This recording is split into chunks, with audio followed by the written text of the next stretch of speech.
Welcome friends, आप सभी का स्वागत है हमारी एक नई वीडियो में। आज के इस वीडियो में पढ़ेंगे क्लास 7 के चैप्टर नंबर 12 को, जिसका नाम है बीजीय व्यंजक। इस चैप्टर में हम जानेंगे बीजीय संख्याओं के बारे में या फिर बीजगणित के बारे में कि बीजगणित क्या होता है। तो जो बीजगणित है, गणित की वह एक ऐसी शाखा होती है जिसमें चर व अचर के बारे में हमें जानने को मिलता है और हम विभिन्न प्रकार के सवालों को हल करते हैं। जब वो बीजगणित में हम पढ़ते हैं तो वहाँ पहली चीज जो पढ़ी जाती है वो कहलाती है बीजीय व्यंजक। अब बीजीय व्यंजक किससे बनता है तो देखिएगा बीजीय व्यंजक या फिर हम कैसे बनता है उसे जानते हैं। तो बनने के लिए हमें आवश्यकता होती है चर की और अचर की। चर और अचर मिलकर या तो इनको प्लस के चिन्ह से लिखा जाए या माइनस के चिन्ह से लिखा जाए, या फिर हम कुछ इस प्रकार से कह सकते हैं जैसे कि प्लस का चिन्ह है, माइनस का चिन्ह है, या गुणा का या फिर भाग का चिन्ह। इनके मध्य कोई भी चिन्ह अगर लगा दिया जाए तो जब ये दोनों एक दूसरे के साथ लिखे जाते हैं तब बनने वाला जो पद होगा या फिर बनने वाला जो समूह है वही बीजीय व्यंजक कहलाता है। उसी को बीजीय व्यंजक कहते हैं। तो इस प्रकार से बीजीय व्यंजक का निर्माण होता है। इसके लिए हम उदाहरण से जान सकते हैं कि बीजीय व्यंजक क्या है, जैसे कि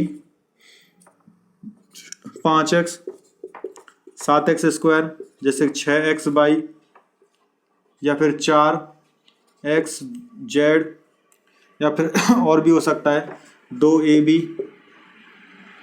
इस प्रकार से यहाँ सभी बीजीय व्यंजक हैं ये, जिनमें बीजीय व्यंजक जो है इनमें आप अगर ध्यान से देखें तो दो प्रकार की चीजें लिख रही हैं। पहला है अंक और दूसरा है अंग्रेजी वर्णमाला का अक्षर। जैसे यहाँ पर अंक है, फिर अंग्रेजी वर्णमाला का अक्षर है, अंक है और अंग्रेजी वर्णमाला का अक्षर है, फिर से अंक है और अंग्रेजी वर्णमाला, और अंक और अंग्रेजी वर्णमाला का अक्षर।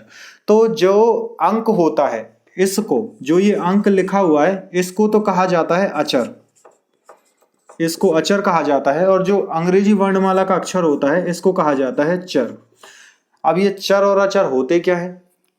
चर उसे कहा जाता है व्यंजक में जिसका मान निश्चित नहीं होता, जिसका मान अज्ञात होता है, या फिर हम कह सकें अज्ञात मान की राशि। अज्ञात मान वाली जो राशि होगी उसे चर कहा जाता है। ये कौन कौन सी होती हैं? ये हमारी अंग्रेजी वर्णमाला के अक्षर होते हैं, जो ए बी सी या फिर डी, इसी प्रकार से ये जेड तक भी होते हैं। और इनके अलावा अन्य और भी चिन्ह ऐसे हैं जिनका प्रयोग करके हम यहाँ पर चर का प्रयोग कर सकते हैं उनमें। लेकिन अब अचर क्या होता है? अचर उन्हें कहा जाता है जिनका मान हमें ज्ञात होता है और जिनके मान में कोई परिवर्तन नहीं हो सकता। जैसे यहाँ पर ये 5 लिखा हुआ है तो ये हमेशा 5 ही कहलाएगा, चाहे इस 5 को हम x के साथ लिखें या फिर x बाई के साथ लिखें या फिर a b के साथ लिख दें, तो वो 5 है तो 5 ही कहलाएगा। तो हम कहेंगे जिसका मान कैसा हो? ज्ञात मान की राशि।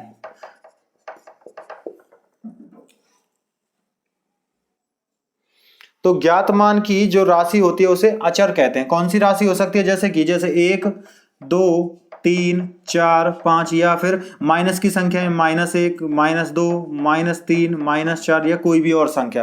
तो ये माइनस अनंत से लेकर प्लस के अनंत तक की संख्याएं होती है जिनको अचर कहा जाता है, और जो संख्याएं जिनका मान अज्ञात होता है उन्हें हम चर कहते हैं। तो चर और अचर को मिलाकर ही बीजीय व्यंजक का निर्माण किया जाता है। तो अब इसके बाद हम जानेंगे कि जो बीजीय व्यंजक है उनसे हमें किन किन चीजों का निर्माण करते हैं, पद क्या होते हैं, पद कैसे बनाए जाते हैं, गुणनखंड क्या होंगे या फिर गुणांक क्या होंगे। तो आइए उसको हम जानते हैं। तो आइए हम जानते हैं कि पद, गुणनखंड या फिर गुणांक किसे कहते हैं। तो पद किसे कहते हैं? जो बीजीय व्यंजक होते हैं। तो बीजीय व्यंजक में यदि हम दो व्यंजकों को एक साथ लिखें और बीच में प्लस का या फिर माइनस का चिन्ह लगा दें तब वो पद सब बन जाते हैं। तो देखिए कैसे, जैसे हमने लिखा 3x और फिर प्लस का चिन्ह लगाकर हमने लिख दिया 4y, तो ये दोनों कहलाएंगे पद। इसमें एक पद यहां पर है और एक पद यहां लिखा हुआ है। इसी प्रकार से दूसरा अगर हम लिखें जैसे कि 3x बाई और -2z, तो यहां पर ये कहलाएगा एक पद ये है और एक पद ये लिखा हुआ है। या फिर हम लिखें a + b + c, तो ये कहलाएगा एक पद यहां है, एक ये पद है और एक ये पद है, तो इसमें 3 पद दिए हुए हैं।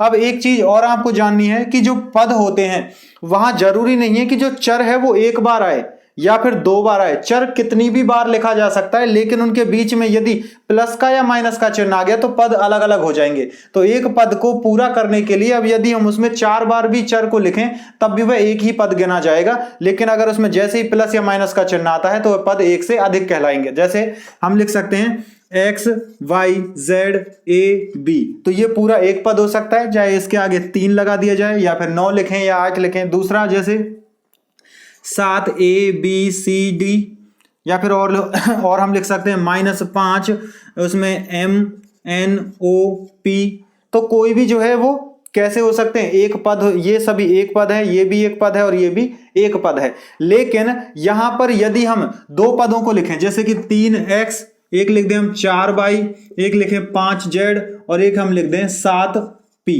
तो अब इन सब को यदि हम एक साथ लिखना चाहते हैं तो हम यहाँ प्लस का चिन्ह या माइनस, यहाँ प्लस का चिन्ह लगा दिया या कोई और चिन्ह इनके साथ लगा दे, जैसे इसको प्लस की जगह माइनस कर सकते हैं, इनको चिन्हों को विपरीत कर दें।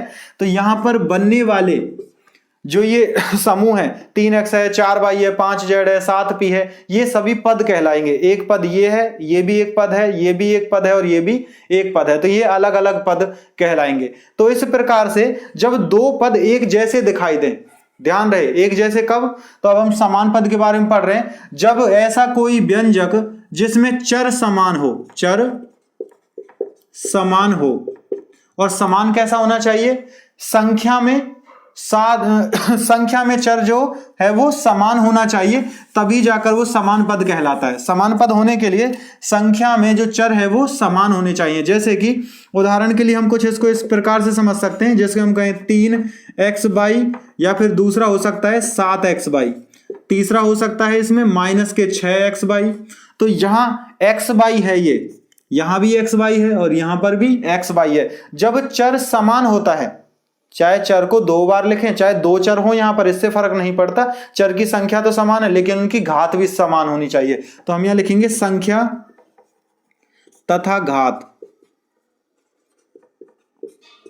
समान होनी चाहिए। समान हो तब वो क्या कहलाते हैं, समान पद कहलाते हैं। लेकिन यदि हम असमान पद की बात करें तो असमान पद कौन से होंगे, जिसमें चर की संख्या तथा घात असमान हो,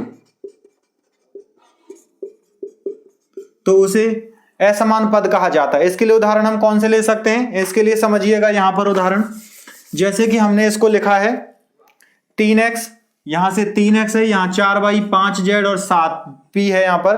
तो यहां 3x है, ये x लिखा हुआ है, बीच के चिन्ह को अगर हम यहां से हटा दें तो इनमें ध्यान से देखिए कैसे इनको अलग अलग से समझा जा सकता है इन चिन्हों को हटाने के बाद में।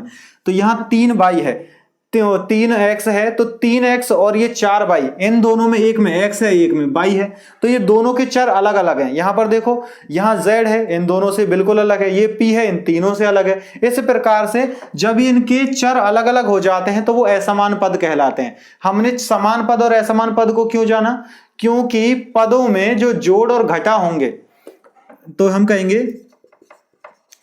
बीजीय व्यंजक के जोड़ व घटा, जो बीजीय व्यंजक के जोड़ व घटा होते हैं वो समान पद में ही पाए जाते हैं। ध्यान रहे, जो बीजीय व्यंजक के जोड़ घटा होंगे वो सिर्फ समान पद के अंतर्गत आते हैं। इसीलिए जब जैसे मान लो ये दोनों पद हैं, या फिर ये दोनों पद हैं, या फिर ये तीनों ही पद, इनको हम जोड़ भी सकते हैं और घटा भी सकते हैं, लेकिन इनमें जोड़ घटा संभव नहीं है। ऐसा नहीं है कि इनको हम जोड़ में या घटा के रूप में नहीं लिख सकते, लिख सकते हैं, लेकिन इनमें इनका कोई भी उत्तर निकल के नहीं आता है। हम क्या करते हैं, मात्र इनको लिखकर छोड़ देते हैं, जैसा ये है वैसे ही ये दिखाई देते हैं, लेकिन इनमें हमें एक उत्तर प्राप्त जरूर होता है। इसीलिए समान पद में जोड़ घटा आवश्यक होता है, लेकिन असमान पद में उसका कोई हल प्राप्त हमें नहीं होता है। और गुणा भाग की बात करें, जो गुणा भाग है वो समान पद में भी पाया जाता है और असमान पद में भी पाया जाता है। इसके अलावा हम एक एक उदाहरण दोनों में और समझते हैं ताकि आप इन्हें और अच्छे से समझ पाए। जैसे कि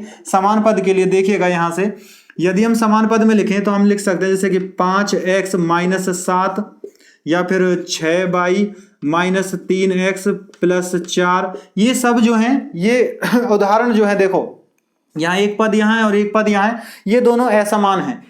ये दोनों ही असमान पद हैं, लेकिन दो पदों को समान समझा जा सकता है कब? जैसे कि हम यहां पर लिख दें 2x + 4 और एक दूसरा इसी के साथ में लिखें 4x + 6।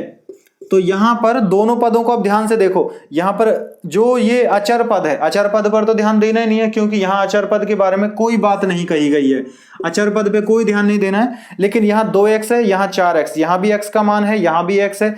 जब दोनों में चर समान हो, x दोनों में चर दे रखा है, दोनों की घात 1 है, संख्या दोनों में 1 दी हुई है एक जैसी उनकी, तो इस कारण हम कहेंगे ये दोनों कैसे हैं? समान पद कहलाएंगे। लेकिन जैसे ये दिए हुए हैं 6y है, 3x है या फिर 5x है, तो ये सभी कैसे हैं? असमान पद के उदाहरण हैं। तो आइए अब हम बढ़ते हैं कि यहां जानेंगे कि गुणनखंड और गुणांक क्या होते हैं। तो देखिए गुणनखंड और गुणांक क्या होते हैं। इसमें जो गुणनखंड हैं और जो गुणांक होते हैं वो व्यंजक से ही हमें प्राप्त होते हैं। यदि हम व्यंजक को समझ गए कि व्यंजक कैसे लिखा जाता है तो उसी से हमें प्राप्त होता है कि गुणनखंड क्या होगा और उनका गुणांक क्या होगा। तो देखिए गुणनखंड, जो गुणनखंड होता है जैसे हमने लिखा मान लो 5xy, तो इसके जब गुणनखंड किए जाएंगे तो हम अचर को तो अलग कर देते हैं। अचर कौन है? 5 है, अलग कर दिया। इसके बाद यहां पर जो बाकी चर लिखे हुए हैं उन सबको लिखना है, लेकिन मात्र गुणा में गुणा किया, उसके बाद x लिखा, फिर से गुणा का चिन्ह लगाया, फिर y लिखा। तो जब हमने चर को और अचर को सभी को अलग अलग करके गुणांक के रूप में लिखा तो तब ये इसके गुणनखंड कहलाते हैं। जैसे दूसरा कोई सवाल हो सकता है 6x² y² और ये z, तो इसको गुणांक इसके गुणनखंड जब हम लिखेंगे कैसे आएगा? इसमें आएगा 6 के गुणनखंड होते हैं 2 × 3, x² के गुणनखंड होंगे x × x, y² के गुणनखंड होंगे y × y और z का गुणनखंड मात्र एक z ही होगा। इस कारण से इसके गुणनखंड ये बन गए। इससे बनता है 6, इससे बनता है x², इससे बनता है y² और इससे बनता है z। तो इस प्रकार इन सबको एक साथ लिखा जाएगा तब बनेगा इसी की तरह 6x² y² z, 6x² y² z। इस प्रकार से ये बनता है। यहाँ पर ये इनके गुणनखंड कहलाते हैं। जब तक हम व्यंजक को उसके गुणनखंड में नहीं तोड़ देते तब तक हम उसका गुणांक कभी नहीं पहचान पाएंगे। तो गुणांक को समझने के लिए पहले हमें व्यंजकों को वहां से समझना होता है, फिर हम उनमें पद जानते हैं, पदों के हम फिर क्या करते हैं? गुणनखंड करते हैं, तब जाकर गुणांक हमें समझ में आता है कि गुणांक किसे कहते हैं। अब इसके बाद देखिएगा यहां पर अब हम जानेंगे कि गुणांक किसे कहते हैं। यदि हमारे पास में कोई ऐसा पद या व्यंजक दे दिया जाए कि जैसे कि व्यंजक है हमारा 3xy, एक दूसरा दे दिया जाए 3x और एक दे दिया जाए 5x² y, तो अब हमसे पूछा जाए कि इनके गुणनखंड लिखने, लेकिन गुणनखंड किसका होगा? तो हमेशा ही जो गुणनखंड होता है या फिर जो गुणांक होता है, तो गुणांक, हमारा सवाल है कि गुणांक किसे कहते हैं। जो गुणांक है वो किसका निकल के आता है? गुणांक हमेशा ही चर का होता है। किसका होगा? चर का होता है। जब भी कभी हम किसी भी व्यंजक का गुणनखंड लिखेंगे तो उसमें जो चर है, जिस चर का तुमसे गुणांक पूछा जाए तो आप क्या करोगे? पहले इसके गुणनखंड लिखो। जैसे कि हमने लिखा 3xy, इसका गुणनखंड लिखेंगे तो ये आएगा 3 × x × y। अब हमें इससे कहा जाए तुम एक काम करो, xy का गुणा, हमें इसमें बताओ कि xy का गुणांक क्या है। तो क्या करोगे? इसमें xy देखो कहां है, x ये रहा, y ये रहा, दोनों को छिपा लो। अब दोनों को तुमने छिपाया तो कितना दिखाई दे रहा है? 3। तो इस कारण से जिसका गुणांक पूछा जाता है उसको छिपा लो और उसके बाद जो संख्या दिखाई दे रही है वो उसका क्या कहलाएगा? गुणांक कहलाएगा। कितना है इसका गुणांक? 3 है। तो इसका उत्तर कितना आएगा? 3 आएगा। इस प्रकार इसको हल करें तो 3x लिखा हुआ है बराबर से 3 × x होगा। x का गुणांक तुमसे पूछ लिया जाए तो इसका भी 3 आएगा। यहां पर ये लिखा हुआ है 5x² y, इसको लिखेंगे 5 × x × y लिखेंगे बराबर से। अब हमसे कहा जाए x² y का गुणांक बताओ कितना होगा, तो हम कहेंगे इसका गुणांक 5 है। लेकिन सिर्फ हमसे अगर ये पूछ लिया जाए कि y का गुणांक बताओ कितना होगा, तो सिर्फ जब y का गुणांक पूछेगा ना तो हमें सिर्फ y को छिपाना है। जब हम y को छिपाएंगे तो बचेगा क्या? 5 बचेगा और x² बचेगा। तो y का गुणांक जो आएगा वो आएगा 5x²। लेकिन सिर्फ x का पूछ ले तो तब हम कहेंगे 5xy, क्योंकि एक x छुपाना पड़ेगा ना, एक x को छुपा देंगे तो क्या बचा? 5x और y, तो इसलिए तब इसका उत्तर 5xy कहलाएगा। लेकिन चर का जो गुणांक है, चर का अधिकतम गुणांक, जो हम कहें कि संख्यात्मक गुणांक, जो संख्यात्मक गुणांक होता है वो हमेशा एक संख्या ही होती है, संख्या होती है। अगर तुमसे पूछा जाए कि चर का संख्यात्मक गुणांक बताइए किसे कहते हैं, तो क्या होगा, वो एक सिर्फ संख्या होगी। जैसे कि अब यहां पर 3xy था, तो 3xy में xy तो चर हो गया, तो इसका संख्यात्मक गुणांक कौन है, इसके साथ लगी हुई संख्या। अब एक ऐसा सवाल जिसमें संख्या हो ही नहीं, अगर संख्या ही नहीं दे रखी है तब कैसे गुणांक निकालेंगे। जैसे मैं तुमसे कह दूं xy मेरे पास है, तो इसका गुणांक बताओ कितना होगा। तो ध्यान रहे, जब भी कभी किसी संख्या के साथ में, जब किसी चर के साथ कोई भी संख्या नहीं लगी हुई है, तो हमेशा वहां एक मानना होता है हमें। तो इसलिए इसका उत्तर कितना आएगा, इसका उत्तर आएगा 1। लेकिन इसका गुणांक पूछे जाए तो कितना होगा, x गुणा y होगा इसका गुणांक। अब एक चीज और, यदि इन्हीं सवालों में कहीं माइनस का चिन्ह होता तो कैसे हल करते, देखो जैसे -3 हो जाए अगर ये, तो -3xy का कैसे निकालेंगे, -3xy में क्या होगा, ये -3 होगा, तो इसमें xy का जो गुणांक निकालना पड़े तो -3 बचा, इसलिए इसका उत्तर -3 कहलाएगा। लेकिन अगर कोई संख्या तुम्हें इस प्रकार से दे दी जाए कि आपको क्या करना है, -ab का गुणांक बताना है, कितना होगा, सबसे पहले गुणनफल निकालो तो कितना आएगा, देखो -1 मान सकते हैं यहां से हम, क्योंकि एक तो होता ही है, माइनस का चिन्ह है तो वो संख्या को ही ऋणात्मक मान ले, तो -1 गुणा a गुणा b। अब बताओ ab का गुणांक कितना होगा, तो ab का गुणांक कितना है, -1 कहलाएगा, -1 इस बार ab का गुणांक कहलाएगा। a का गुणांक पूछ ले तो -b कहलाएगा, -1 का गुणा b से करेंगे तो कितना आएगा, -b, इसलिए उसका गुणांक -b कहलाएगा। लेकिन अगर सिर्फ b का गुणांक पूछ ले तो -a कहलाएगा।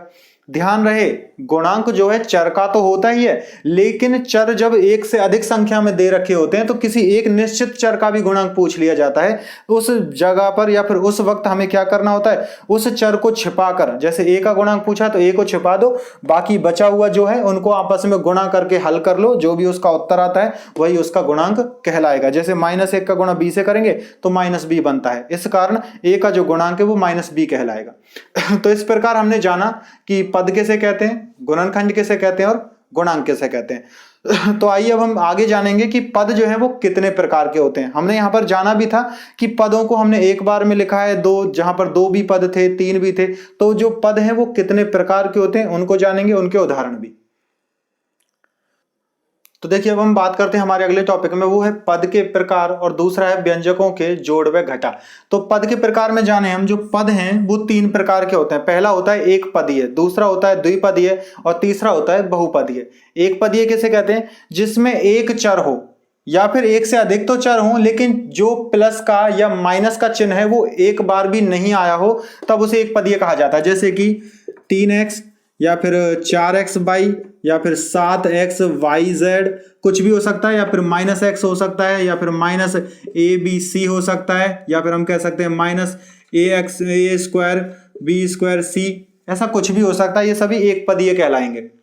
लेकिन अगर द्विपदीय की बात करें, द्विपदीय किसे कहेंगे, इन्हीं से हम द्विपदीय बना सकते हैं। जैसे कि 3x और प्लस में 4xy, ये द्विपदीय कहलाएगा क्योंकि इसमें प्लस का चिन्ह लगकर 2 पदों को एक साथ लिखा गया है। दूसरा हो सकता है इसके लिए उदाहरण, जैसे इन दोनों को एक साथ लिख दें हम, -x और माइनस में abc, ये दोनों भी मिलकर क्या बनाते हैं, द्विपदीय बनाते हैं। इसके अलावा कोई और लिख सकते हैं, जैसे कि x माइनस से 7abc, और भी इसमें अगर किसी की घात लिखना चाहते हैं तो वो घात भी हो सकती है।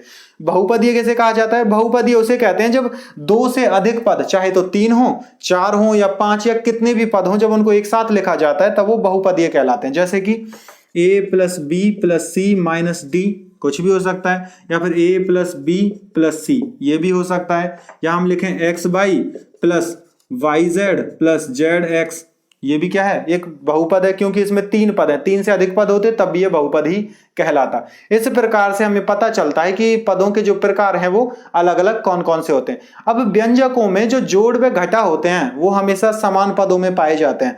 तो समान पदों में जोड़ घटा तो आसानी से हो जाते हैं, लेकिन असमान पदों में भी जोड़ घटा कैसे होते हैं उनको भी जानेंगे। तो यहां देखिए ध्यान से, जो जोड़ घटा है, जोड़ व घटा वो कैसे होगा। जैसे मान लो एक पहला सवाल है हमारा कि हमें 3x + 7x को जोड़ना है, तो हम क्या करेंगे इसके लिए, जब एक एक पद वालों को जोड़ा जाए तो यहां पर जो इनका चर है अगर वो समान चर है तो उसी चर को सिर्फ एक ही बार लिखेंगे, लिख दिया क्योंकि इतना ही आएगा। अब दोनों ही अंकों को जो इनके गुणांक है ना उनको जोड़ देंगे, 3 और 7 मिलकर कितने होते हैं, 10 होते हैं, तो इसका उत्तर कहलाएगा 10x। इसके अलावा दूसरा सवाल, यदि हमारे पास में अगर कहा जाए कि आपके पास चर जो हैं वो तो समान है लेकिन अब एक तो एक पदी है और एक द्विपदी है, जैसे कि हम इसमें लिखें 3x + 4 और इसमें जोड़ना पड़े हमें 5x को, तो कैसे करेंगे, तो इसे जोड़ने के लिए समान पद को ही समान पद में जोड़ा जा सकता है, कोई दूसरा पद उसके साथ नहीं जोड़ेगा। जैसे कि 5x जो है वो 4 के साथ नहीं जोड़ सकता, लेकिन 5x जो है वो 3x के साथ जोड़ सकता है, तो इसको लिखेंगे हम 3x प्लस में 5x प्लस में 4 और इन दोनों को एक साथ जोड़ देंगे तो ये बनाएगा 5 और 3 8x प्लस में 4, ये हमारा उत्तर कहलाएगा इस प्रकार से। इसके अलावा हमारे पास में बहुपद को भी एक पद के साथ जोड़ सकते हैं, बहुपद को द्विपद के साथ भी जोड़ा जा सकता है और बहुपद को बहुपद के साथ भी जोड़ा जा सकता है। तो कितने भी पद हों उन्हें एक दूसरे के साथ जोड़ा भी जा सकता है और घटाया भी जा सकता है। जैसे कि एक अन्य उदाहरण देखते हैं, यदि हमारे पास सवाल आ जाए 7xy माइनस से 3x प्लस 4xy माइनस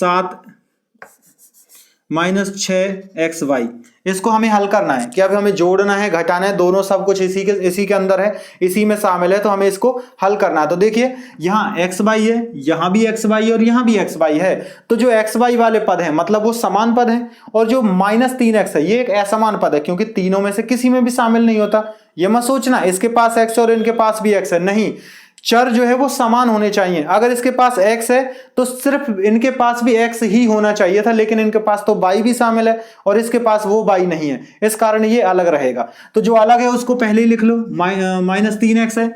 अब उसके बाद देखो ये प्लस का लेकिन ये माइनस का है। अब 7xy में से 6xy घटाएंगे तो कितना बचेगा, इसके पास से 1xy बचेगा, 1xy को और हम क्या करें 4xy में जोड़ दें तो कितना आएगा प्लस के 5xy, इसका उत्तर आएगा। तो इस प्रकार से चाहे हमारे पास में समान पद हो या फिर असमान पद, उनको एक दूसरे में जोड़ा भी जा सकता है और घटाया भी जा सकता है। तो आइए अब हम जानते हैं आगे कि कैसे व्यंजक जो है जिसमें अज्ञात कोई चर होता है उसका मान कैसे निकालते हैं। तो देखिए अब हम बात करेंगे हमारे अगले टॉपिक में, वो है व्यंजक का मान ज्ञात करना और उसका दूसरा टॉपिक होगा व्यंजक के प्रयोग, सूत्र व नियम, कि व्यंजक का प्रयोग कहाँ होता है, सूत्र बनाने में भी और नियम को भी बनाने में। तो देखिए सबसे पहले व्यंजक का मान ज्ञात करना। व्यंजक का मान कैसे ज्ञात करते हैं उसे देखिएगा। मान लीजिए हमारे पास एक व्यंजक लिखा हुआ है कि हम कहें 3x + 4 बराबर से है 5 के बराबर, या फिर 3x + 4 जो है वो बराबर है 7 के। तो अब हमें क्या मान ज्ञात करना है, इस व्यंजक में से x का मान ज्ञात करना है, क्योंकि व्यंजक में किसका मान ज्ञात किया जाता है, जिसका मान ज्ञात नहीं होता, और जिसका मान कभी नहीं होता है हमारे पास वो कौन है, वो चर होता है। तो चर का मान कैसे निकालते हैं, चर का मान निकालने के लिए क्या करना होता है, यहां से सबसे पहले ये देखना है कि जिसके पास चर लगा हुआ है, जिसके पास चर मौजूद है उसका हम क्या करेंगे, उसको अपने पास रखेंगे, बाकी सब कुछ दूसरी तरफ ले जाएंगे। इसको कहा जाता है पक्षांतरण। क्या कहते हैं इसको, तो हम लिखेंगे 4 का पक्षांतरण करने पर। तो 4 का पक्षांतरण करेंगे तो कितना आएगा 3x और उसके बाद में बराबर से 7 - 4। जब भी कभी किसी अंक का पक्षांतरण किया जाता है तो जैसा अंक वो होगा, अगर प्लस में है या फिर माइनस में, तो हम उसको जब दूसरी तरफ लेकर जाते हैं तो वो विपरीत चिन्ह के साथ में जाता है। यदि प्लस का चिन्ह है उसमें पहले से तो वो माइनस के चिन्ह में जाएगा। अगर वह संख्या किसी के साथ लगी हुई थी माइनस के साथ लगकर तो वो प्लस में जाएगी, गुणा में लगी हुई थी तो वो भाग में जाती है, और अगर वो भाग के चिन्ह के साथ थी तो फिर वो गुणा के चिन्ह के साथ जाती है। इस प्रकार से होगा। अब देखो कितना हो जाएगा, 3x बराबर से कितना हो गया, 7 में से 4 घटाएंगे तो 3 बचा। अब x का मान चाहिए तो क्या करेंगे, x का मान ही तो निकालना है, तो x बराबर से अब जो 3 है, अब 3 का पक्षांतरण उधर करेंगे, तो अब यहां लिखेंगे हम 3 का पक्षांतरण करने पर। तो क्या करेंगे, अब 3 का पक्षांतरण करना है तो कितना आएगा, यहां से 3 का पक्षांतरण करेंगे तो x बचेगा, x बराबर से 3 जो है वो x के गुणा में लगा हो, जैसा कि अभी हमने गुणनखंड में सीखा था कि 3x का गुणनखंड क्या होता है 3 गुणा x। इसका मतलब 3 और x दोनों गुणा में है एक दूसरे के, तो गुणा में है तो क्या होगा 3 को अब भाग में ले जाना पड़ेगा, तो 3/3। अब 3 से 3 में भाग देंगे तो कितना होता है 30, 3 से इस 3 में भाग जाएगा एक बार, तो यहां पर हम लिखेंगे बराबर में 1। तो x का मान कितना आ गया हमारा, x बराबर से 1 आ चुका है। तो इस प्रकार से यदि हमारे पास कैसा भी सवाल आ जाए, सवाल हमारा चाहे कैसा भी क्यों ना हो, हम उसका मान ज्ञात कर सकते हैं। तो व्यंजक का मान जो ज्ञात करना होता है वो इस प्रकार से करना होता है। और यहां पर हमें 2 चीजों की आवश्यकता होती है, पहली होती है पक्षांतरण को अच्छे तरीके से करने की, और दूसरा होता है चिन्ह का अच्छे से प्रयोग करना। यदि हम चिन्ह का अच्छे से प्रयोग करना जानते हैं और पक्षांतरण करना जानते हैं तो किसी भी व्यंजक का मान निकाल सकते हैं, चाहे वो व्यंजक में संख्या प्लस के चिन्ह के साथ लगी हुई हो, या भिन्न में हो, या फिर संख्या भाग में हो, गुणा में हो, किसी भी प्रकार से हो, हम उसको आसानी से हल कर सकते हैं। तो इसके बाद देखिए व्यंजक का प्रयोग, सूत्र व नियम कैसे होते हैं। व्यंजक का प्रयोग कहां किया जाता है, तो व्यंजक का प्रयोग जो है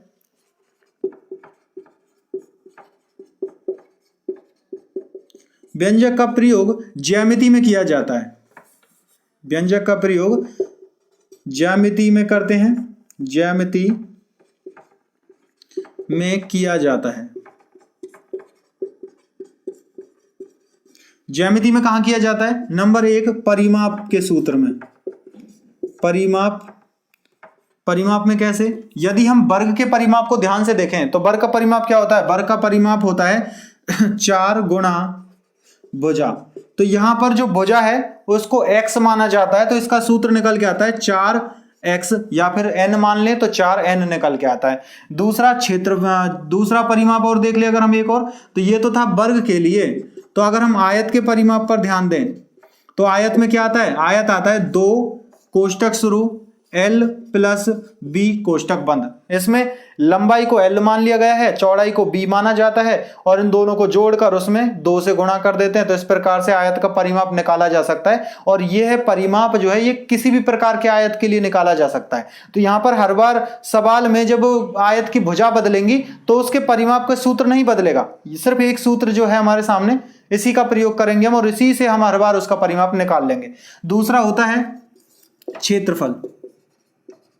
तो क्षेत्रफल में भी हम क्या कर सकते हैं, हम क्षेत्रफल जब निकालते हैं तब यहां सूत्र का प्रयोग कर सकते हैं। तो देखिए यदि वर्ग का क्षेत्रफल निकालना है तो वर्ग में देखिए क्या होता है, वर्ग बराबर से होता है भुजा गुणा भुजा।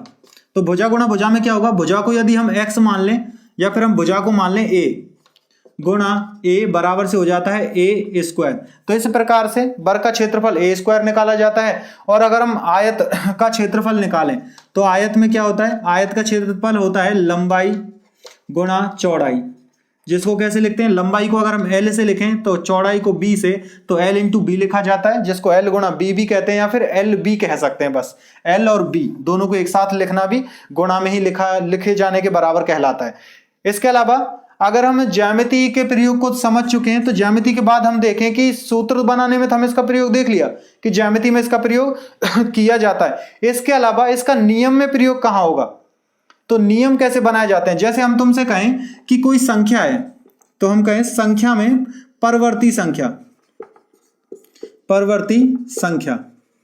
परवर्ती संख्या कैसे निकाली जाती है। तो यदि कोई दी हुई संख्या को x मान लें, कोई संख्या में पहले से दी हुई है उसको यदि मैं x मान लूं, तो हमने कहा कि दी गई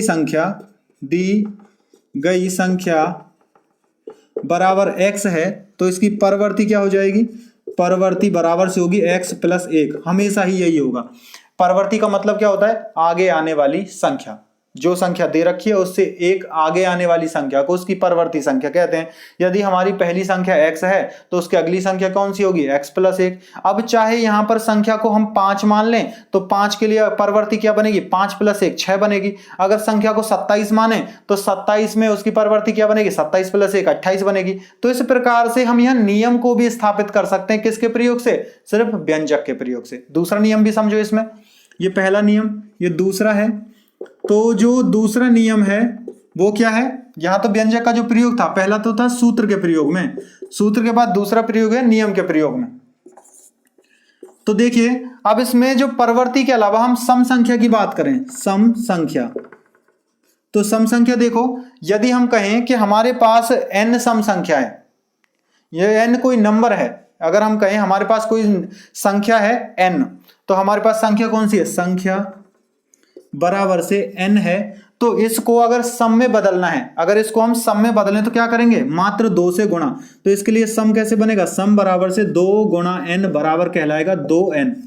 तो यदि किसी संख्या का दुगुना कर दें तो वह सम में बदल जाती है। जैसे 5 है, 5 एक विषम संख्या है, 5 का गुणा 2 से करो, 5 दूनी 10 आता है, 10 एक सम संख्या है। यदि हम पहले से ही सम संख्या लें, जैसे कि हमारे पास कोई सम संख्या है 4, 4 का गुणा 2 से करें, 4 दूनी 8 आएगा, वो भी एक सम संख्या है। तो सम का गुणा जब हम 2 से करते हैं तो सूत्र क्या बना, सम संख्या अगर यदि हमारी कोई संख्या n है, चाहे वो सम हो या विषम, यदि उसको गुणा कर दे n से, मतलब 2n उसको लिखा जाए, तब वो हमेशा ही वो संख्या सम संख्या कहलाएगी। ऐसा ही विषम के लिए हो सकता है, किसी भी संख्या का हम क्या करें, दुगना करके उसमें 1 जोड़ दें तो वो हमेशा ही विषम बन जाती है, या फिर उसमें 1 घटा दें तब भी वो विषम बन जाती है। तो इस प्रकार से हम क्या कर सकते हैं, विषम संख्या, सम संख्या के लिए, या फिर हम कहें कि सूत्र और नियम के लिए भी व्यंजकों का प्रयोग करते हैं। तो आइए अब इसके बाद जानते हैं कि व्यंजकों का प्रयोग पैटर्न में कैसे किया जाता है, ताकि पैटर्न को हम समझ पाएं और आगे उन पैटर्नों को आगे तक चलाया जाता है, जिससे सवालों को या फिर सूत्रों को निर्धारित किया जाता है। तो आइए उसे जान लें।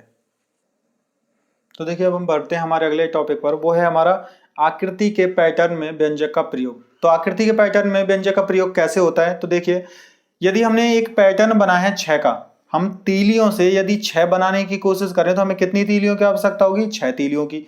लेकिन 6 को 2 बार बनाया जाए तो कितनी तीलियों की आवश्यकता होगी, 11 की। लेकिन 6 को 3 बार बनाया जाए तो हमें 16 तीलियों की आवश्यकता होगी। इसी प्रकार आपको यदि सवाल दिया जाए कि आपको 6 बनाना है लेकिन कितनी बार, 100 बार बनाना है, तो आपको कितनी तीलियों की आवश्यकता होगी। इस सवाल का जवाब हमें कैसे मिलेगा, इस सवाल का जवाब जो हमें वो मिलता है यहाँ इसके व्यंजक के रूप से। जब पैटर्न को व्यंजक के रूप में परिवर्तित कर दिया जाता है तब जाकर हमें पता चलता है कि वहां उसको सवाल को हम किसी भी रूप में, किसी भी अंक के लिए निकाल सकते हैं। जैसे कि मान लो 100 के लिए हमसे पूछा जाए तो n का मान हमारे लिए यहां पर 100 रखना पड़ेगा हमें। तो देखिए कैसे आएगा, 100 के लिए 5 गुणा 100 प्लस 1 बराबर 500 प्लस 1 बराबर से आ जाएगा 501। तो इसमें कितनी तीलियों की आवश्यकता होगी हमें, इसमें हमें तीलियों की आवश्यकता होगी 501 की।